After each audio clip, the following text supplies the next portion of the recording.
Don't you think there's a connection between the thoughts and the past experiences? How do the thoughts come? You see, two things. That is the, I can say, that is the question. Still, not only nobody can answer, nobody has answered. Not only nobody has answered, nobody can answer. You are asking like a, how did I fall into the dream? If I ask, how did you fall into the dream yesterday night? Can you answer?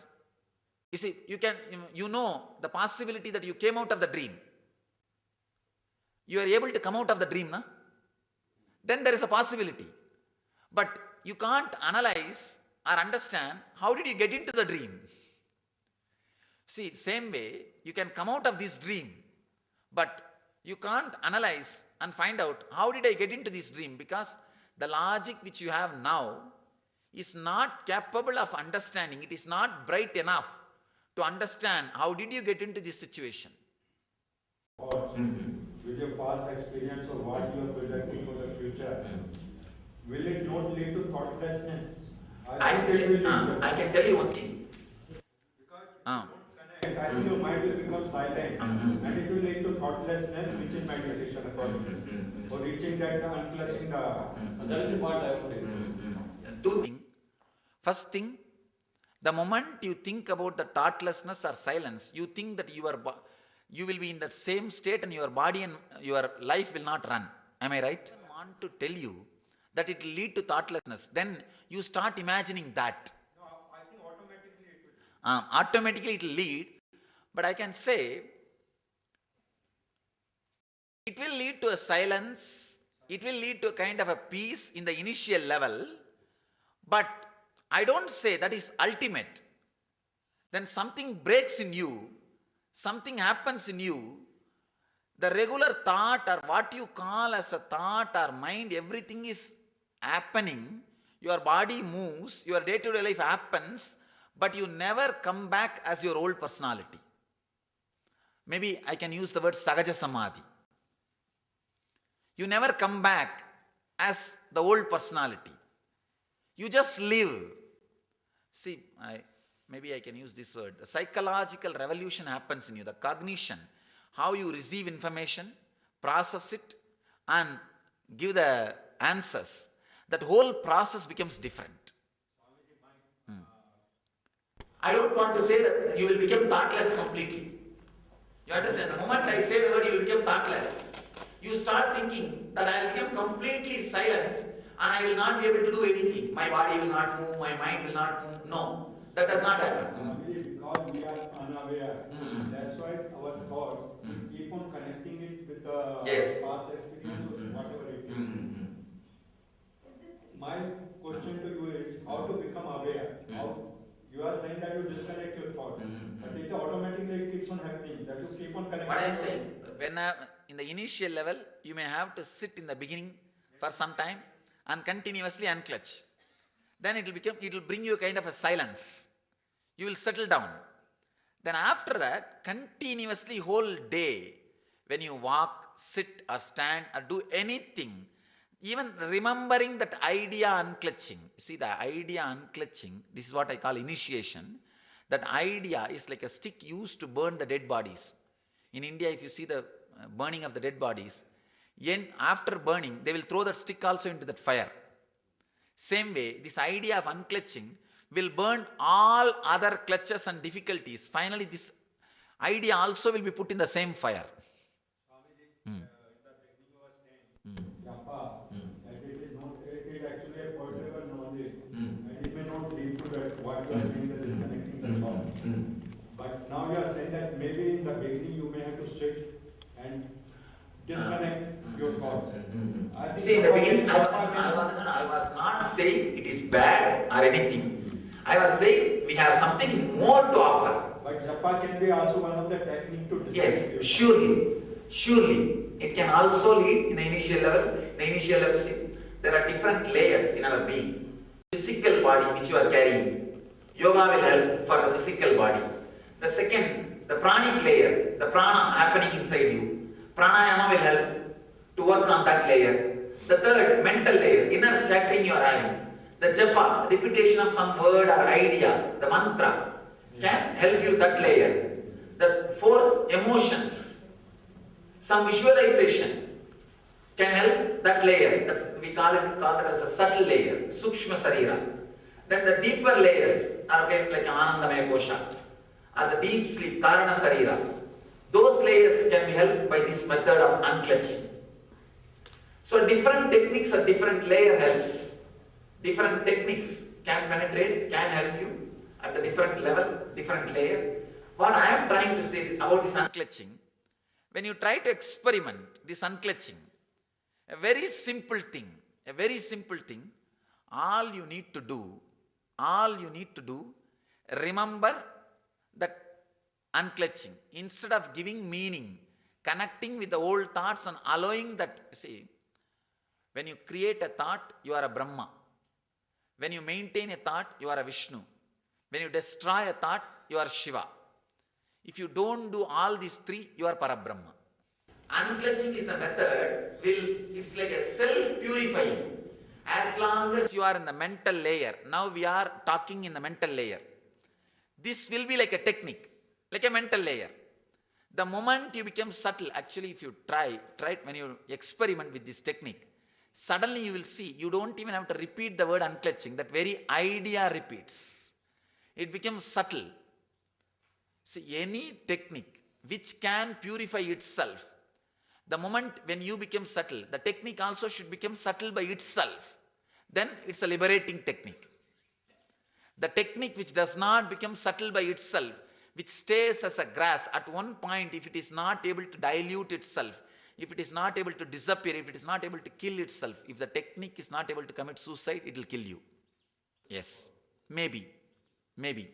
But I can say, when you emphasize on the initial technique, in the initial thing, then that is where the problem starts. So let the emphasis be on this corner, this side of the shore. This side of the shore, let the technique commit suicide.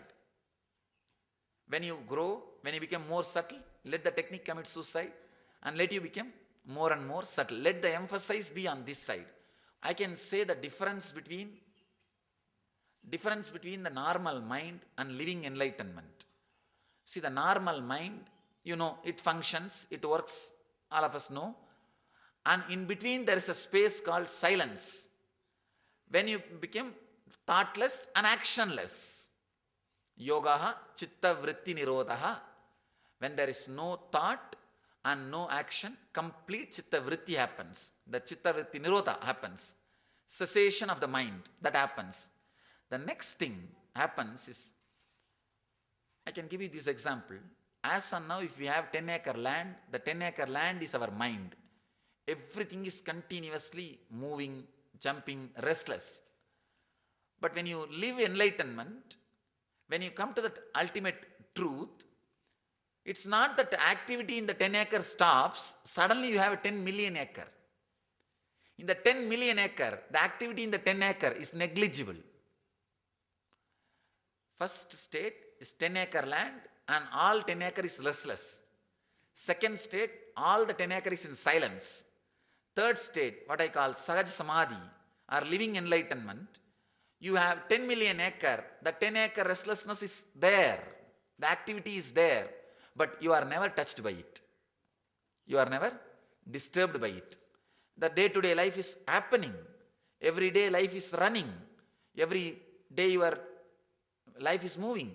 See, the creation, maintenance and the decision making in your life is continuously happening.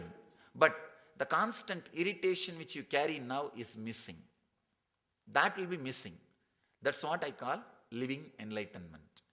This unclutching, in the initial level you may need to remember as word. Then slowly it will become like a concept. Then it will not even be a concept. It will be just a remembrance. It will become juice of your very being. Every moment, whether you understand or not, want it or not, you are unclutching. Unless you unclutch from the earlier thought, can the next thought come in? No. See, for example, the moment you decide to stand up, you renounce the thought of sitting. The moment you decide to come in, you renounce the thought of standing outside. The moment you decided to walk out, you renounce the thought of sitting inside. Am I right?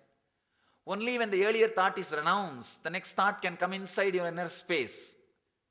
People ask me, Swamiji, I am suffering with the fear of death. What should I do? I tell them, have a cup of coffee. Now, it may look very funny. How can I have a cup of coffee and come out of the death fear? Understand, the moment you are able to have a thought that let me have a cup of coffee, whatever fear it may be, it has to leave your inner space. Am I right? Unless that leaves your inner space, you cannot have the thought, let me have a cup of coffee. You may say, no, but the fear comes back. Then have one more cup of coffee, that's all. See, if you know once how to get the fear out, apply the same thing second time. You may ask, how many cups of coffee I can have? The next time have a cup of water, that's all. See, looks very simple. And just because it looks very simple, we are not able to trust it. Let me go a little deeper into this truth. Let me dive a little deep into this truth. Continuously, whether you want or not, you can have only one thought. You can have continuously, no doubt, but only one thought at a time. Let me make these few statements. If I am wrong, please correct me. If I am right, please internalize it. First thing, you can have only one thought at a time. Second thing, unless the old thought is moved out, pushed out, the second thought cannot come. Third thing, if somebody can push me out and sit here, he is surely powerful than me. If somebody can push me from here and sit here, he is surely more powerful than me. Means any thought which is coming and pushing the old thought out is more powerful. Means, see, any thought which is coming now is rooted in the present moment. And naturally the old thought is dead. You may be having a worst fear of death or worst greed or lust, whatever it is. The moment new thought has come, it is dead. The old thought is dead. It has no power over your inner space. It has to leave you. See, a cup of coffee can replace your worst fear of death. It happens in you. When it happens in your inner space, just see and understand. You may say, no, it comes back. It cannot be that simple, Swami. No, we live, we know. It's not that you live, I also live. Please understand, I am responsible for what I am talking. I have seen what I am talking. That's the reason I am talking to you. When a thought can come inside and replace the earlier thought, it means naturally this thought is more powerful. The problem, the only difficulty we have is you start thinking, no, it may come back, it will come back. If it comes, you see, once you know how to replace it, why are you afraid of it coming back? Why should we constantly concentrate on it coming back? Somebody came and asked me the other day, a young guy, Swamiji, I am filled with sexual fantasies. Please give me some solution. I told him, just sit half an hour and meditate on those fantasies. He came back and said, no, Swamiji, I am not able to concentrate on it. Understand, your very nature of the mind, your very nature, constantly you are replaced. In mythology, we say Shiva is a destroyer. He is not destroyer. He creates a new space. He creates a new space for many other things to happen. He is a rejuvenator, not destroyer. He creates a new space for many other things to happen. Understand, you are filled with Shiva energy, Shiva consciousness. In Sanskrit, the word Shiva means auspiciousness, causeless auspiciousness. Your inner space is filled with auspiciousness. That is why constantly the new inner space is created so that old thoughts can be replaced. The continuous flow of thoughts proves you are continuously unclutching. All you need to do is remember it. See, now you remember the pain shaft or joy shaft. Am I right? All your thoughts, you give meaning or you process, you live based on pain shaft or joy shaft. You see, your movements are happening either based on the idea of pain shaft or joy shaft. Let your movements happen by the remembrance of unclutching. That's all I am saying. Instead of acting based on the remembrance of joy shaft or pain shaft, act based on the remembrance of unclutching. That's all is the essence. See, when people ask me, no, if I am constantly remembering unclutching, how can I act? If you are constantly suffering with pain, you are acting. Are you not acting? See, even while you carry the remembrance of pain and suffering, you are acting. When you can act with the remembrance of pain, why not remembrance of unclutching? For a simple example, morning 8 o'clock you sit in your car and start driving towards your office. 9 o'clock you reach your office. Suddenly you remember, only after reaching the office, last 1 hour I was driving. How many of you experienced at least once this in your life?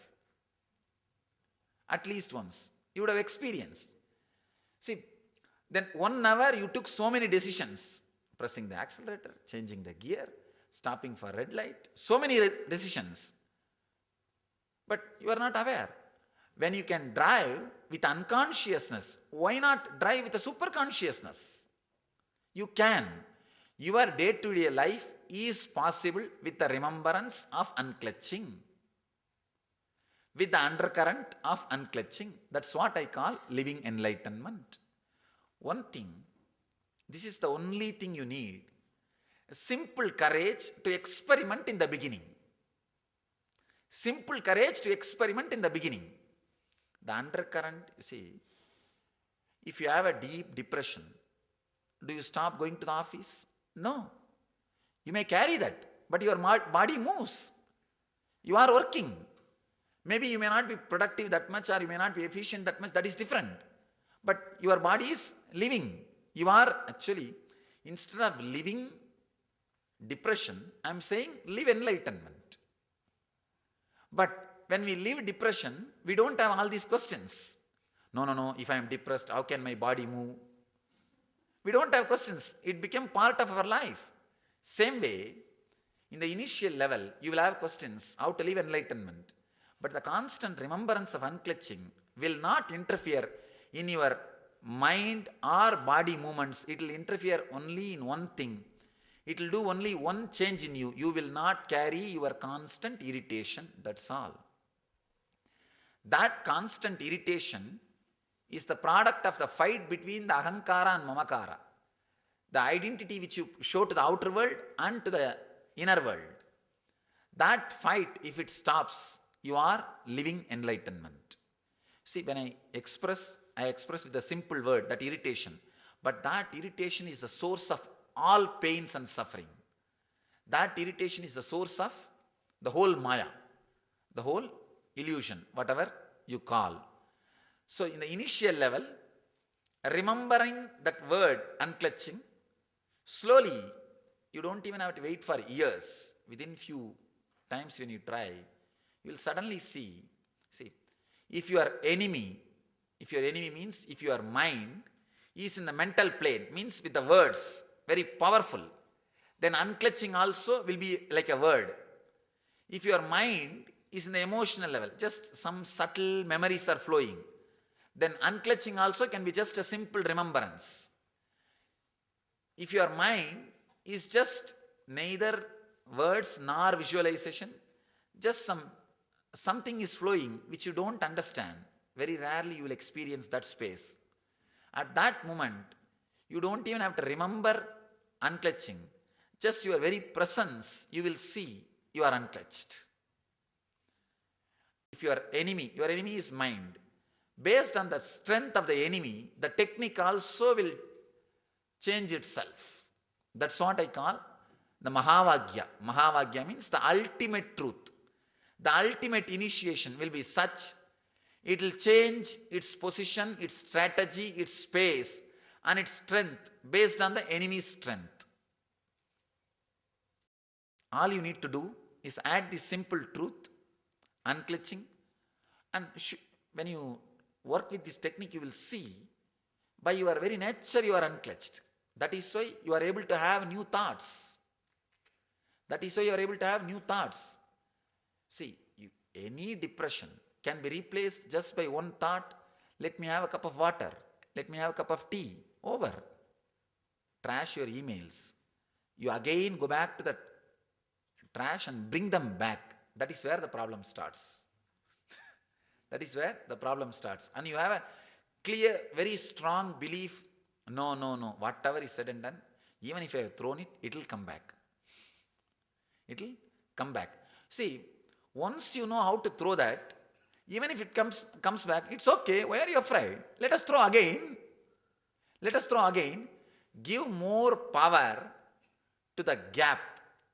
Empower the gap instead of the thought. Empower the ability to unclutch. Cherish the ability to unclutch. Live the ability to unclutch. Then living the thoughts. There is only two kinds of life. Living thoughts, enlightenment. Simple choice.